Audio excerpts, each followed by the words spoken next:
Hand slipped. Welcome to the team, Reacher. I'm in. Looks like we finally got a response from the man himself. Reacher's in the spotlight again. Alan Ritchson's return in Prime Video's Neagley spinoff definitely says a lot, especially when it comes to the biggest hurdle the show's facing. So, let's break down everything we know about it so far, shall we? What's really caught everyone's attention lately is the confirmation that Alan Ritchson will return as Jack Reacher in the upcoming Negley spinoff.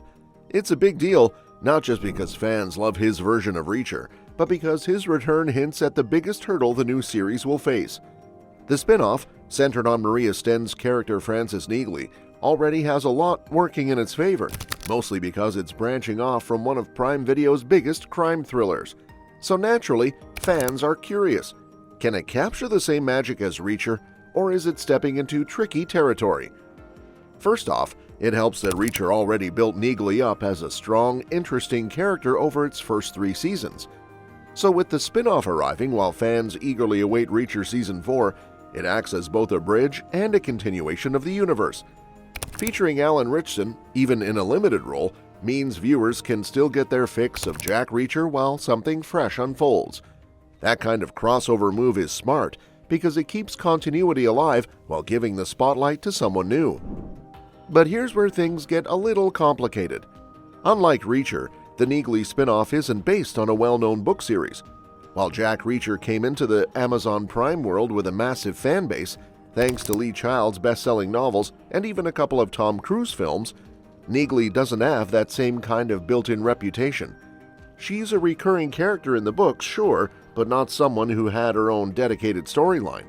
So now, the creators are stepping into uncharted territory, crafting an original story that fans will be experiencing for the first time alongside the character. Now that makes it exciting, but also risky.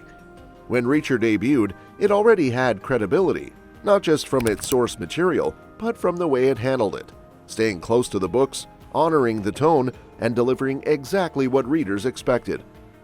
For Neagley, there's none of that safety net. Now that doesn't mean it can't work, it just means the show will have to prove itself in ways Reacher didn't. It has to convince audiences that it belongs in the same universe, even if it's taking a completely original approach. One of the big advantages, though, is that Neagley isn't bound by any fan expectations about how faithful it is to the books, because there's no standalone book it's pulling from. That gives the writers room to explore her past, develop her relationships, and build a whole new world around her without anyone pointing to the page and saying, "That's not how it happened." That kind of freedom is rare, especially for a spin-off, and if done right, it could turn Neagley into something truly unique, even compared to Reacher. Still, it's no surprise the creators decided to bring back Alan Ritchson. His presence isn't just a treat for fans, it's also a strategic move. Having Jack Reacher show up, even occasionally, helps ground the spin-off in the larger universe and reassures viewers that it's still connected to the story they love. At the same time, though, that's where the balancing act begins. If Reacher pops in too often, it might overshadow Neagley's development. After all, this is supposed to be her show. The challenge will be using Reacher in a way that supports the story without stealing the spotlight. Of course, with no prior book shaping Neagley's image, the show has a chance to define her completely from scratch. She's already been portrayed as mysterious, tough, and extremely competent in Reacher, and there are small character details, like her dislike of being touched, that fans have picked up on. But there's still so much we don't know about her. The spin-off can explore her history, her motivations, and what makes her tick, all things the books never fully explained. That sense of mystery adds another layer of intrigue because viewers aren't just watching a familiar story, they're discovering something new. And that opens up a whole bunch of storytelling possibilities. Will the show stick to Reacher's grounded, gritty tone, or will it try something a little bolder?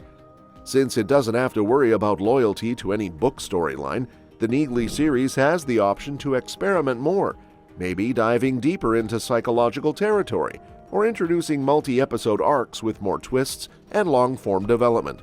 If done right, it could end up surprising even the most loyal Reacher fans. It's also worth considering how a spin-off like Neagley could attract more talent into the mix. Shows like this often use their extended universe status to bring in standout guest stars, fresh characters, and even high-profile actors who want to be part of an already successful franchise. Just look at what Better Call Saul did for the Breaking Bad world. Sometimes, a spin-off gives actors room to shine in ways they wouldn't have had in the original show. And with someone like Maria Sten already holding the lead, adding a few more well-known faces could easily push Neagley up the charts and boost its appeal. In fact, the casting choices might be one of the show's best tools for drawing in new viewers. The right star, especially one who contrasts with Neagley's calm, no-nonsense demeanor, could add a fresh dynamic and elevate the series. Whether it's an old military contact, a rival fixer, or even a morally gray villain, each new character gives the show a chance to build something big without drifting too far from what made Reacher work in the first place. Of course, there will be comparisons. It's inevitable. Fans will want to know if Negley can match Reacher's action scenes, its suspense, and its sense of justice. And to be fair, that's a tall order. Reacher has already established itself as one of Prime Video's strongest original series, known for its brutal fight choreography and no-frills storytelling. Negley might not have that same edge right away, but if it leans into its strengths, mystery, character depth, and psychological tension, it can carve out its own place in the franchise. And honestly, taking its time might not be a bad thing. Not every hit show needs to explode out of the gate. Sometimes the slow burn leads to the biggest payoffs. If Negley can hold viewers' interest through strong storytelling and give them reasons to care about her journey, it has every chance of becoming as popular as Reacher, if not more. Plus, by stepping outside the strict confines of the books, the Negley spin-off gets to explore the kind of creative risks that Reacher never could. It can challenge character archetypes, introduce original villains, and even stretch into different genres within the crime thriller space. The show doesn't need to mimic Reacher, it just needs to take what works and apply it in new and compelling ways. And that's that for today. Thanks for watching, and we will see you in the next one. Your suggestions for future videos are always welcome in the comments below. Don't forget to like, share, and subscribe to stay in the loop. And if you want, you can share your thoughts about this video in the comments.